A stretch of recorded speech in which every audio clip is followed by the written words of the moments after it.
It's a question that's been asked about lightsabers for about as long as they've existed. What happens when a Jedi tries to deflect actual bullets?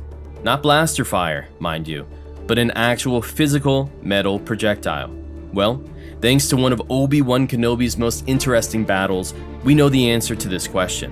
So join me, your host Lim, as we take a look at this exact scenario in today's Underrated Moments. But before we get going, I wanted to remind you again that we're holding a 10,000 subscriber lightsaber giveaway. All you have to do is subscribe, like, and then answer a simple question and leave it in the comments below in order to enter. Today's question is, who's your favorite character that lives on Tatooine? Don't worry, just leave your answer in the comments below and you'll automatically be answered. And remember to subscribe as well. Now, on to today's story.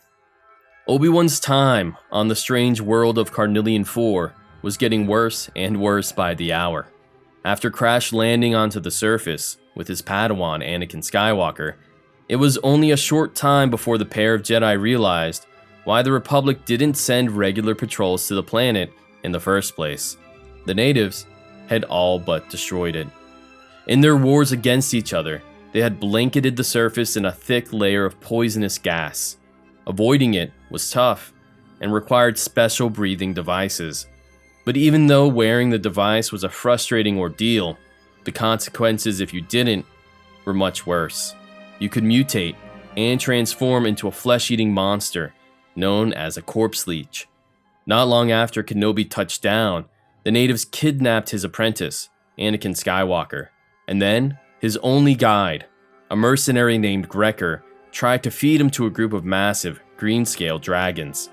In the end, Obi-Wan somehow found himself in a face-off against Grecker's allies, a group called the Closed. Thanks to the cataclysm that had destroyed their world and given rise to the corpse leeches, the Closed mercenaries didn't possess any of the advanced weaponry that the Republic Army regularly used. Instead, they were outfitted with basic guns that fired metal projectiles. And as they pointed them at Master Kenobi, they didn't hesitate when squeezing the trigger, letting out a wall of bullets that rained down on the Jedi. As they scorched across the battlefield, leaving lines of orange light in their wake, Kenobi used the Force to increase his speed and lifted his lightsaber to deflect.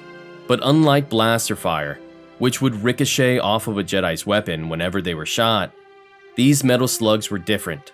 They melted on impact with his lightsaber.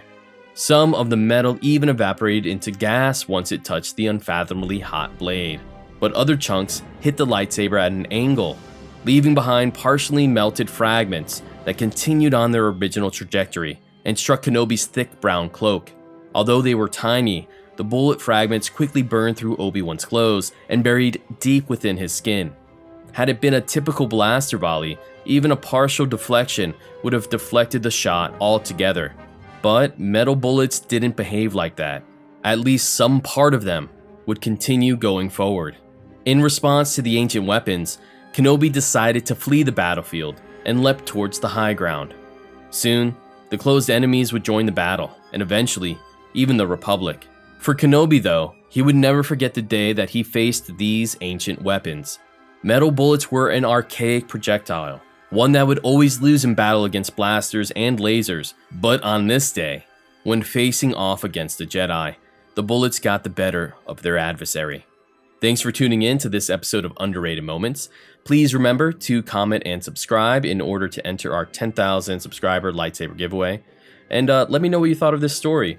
I think it's always interesting to see what happens when lightsabers meet different types of physical projectiles. And I think usually we kind of see that with bows and arrows at times, but here especially whenever Obi-Wan Kenobi used his lightsaber to deflect the metallic bullets from the Closed faction on the world of Carnelion IV, it's interesting to see just how punishing they could be.